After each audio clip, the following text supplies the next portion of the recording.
नमस्कार शेतकरी भावांनो. तर आज आपण या व्हिडिओमध्ये बघणार आहोत एक V6 मोटर आहे, टेक्समो कंपनीची. पाहू शकताय मी पेपर वगैरे भरून घेतल्यात, मोटरच्या कॉइली पण मारून घेतल्यात. पाहू शकताय.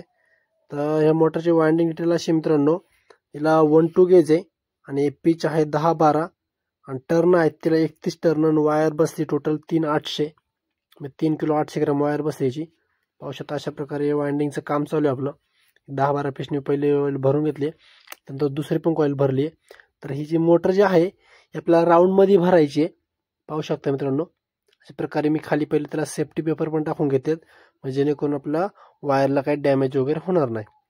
अशा प्रकारे आपलं वाइंडिंगचं काम चालू पाहू शकता मित्रांनो. अशा प्रकारे एक एक कॉइल आपल्याला भरत घ्यायची. आता हे पहिले आपण 3ची कॉइल होती, त्यामध्ये 4 कॉइल असतात. तर आपण तिन्ही कॉइल मधले 2-2 ग्रुप भरून टाकलेत आणि आता जी पहिली कॉइल जी भरली होती तिची आता आपण कॉइल घेणार आहोत. पहिली 10ची कॉइल उचलणार आहोत. पाहू शकता तुम्ही, जी पहिली कॉइल भरली होती सुरुवातीला तिची कॉइल घ्यायची 4 नंबरला भरायला, म्हणजे जेणेकरून दोन्ही कॉइल समोर समोर येतील. पाहू शकताय अशा प्रकारे शेडा फिरला पाहिजे. तुम्ही नीट ध्यान देऊन बघा व्हिडिओ. अशा प्रकारे आपली मोटर पूर्णपणे वाइंडिंग करून झाली. पाहू शकताय. जेणेकरून काय करायची, पहिली भरली, दुसरी, नंतर तिसरी, तिसरी झाल्यानंतर परत पहिली, दुसरी, तिसरी असं स्टेप बाय स्टेप कॉइल बसवायच्यात. पाहू शकता तुम्ही.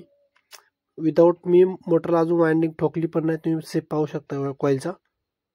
अशा प्रकारे मी वाइंडिंग करून घेतलेली. हे पहा मित्रांनो, आता याला आपण कनेक्शन मारून स्टार कनेक्शन मारून जॉईंट आपण केबल फिटिंग करून टाकूया. पाहू शकता, बघून घ्या. अशा प्रकारे कनेक्शन करायचं आपल्याला. 1 ते 3चं कनेक्शन, याचा स्टार मारायचा आणि जर राहिलं 3 वायर आहेत त्याला आपल्या केबलला 3 शेडे जोडून टाकायचे. RYB म्हणजे लाल, पिवळी, निळी अशा प्रकारे जोडून घ्यायचे. पाहू शकता मागून मी टेपिंग करून घेतली पहिली.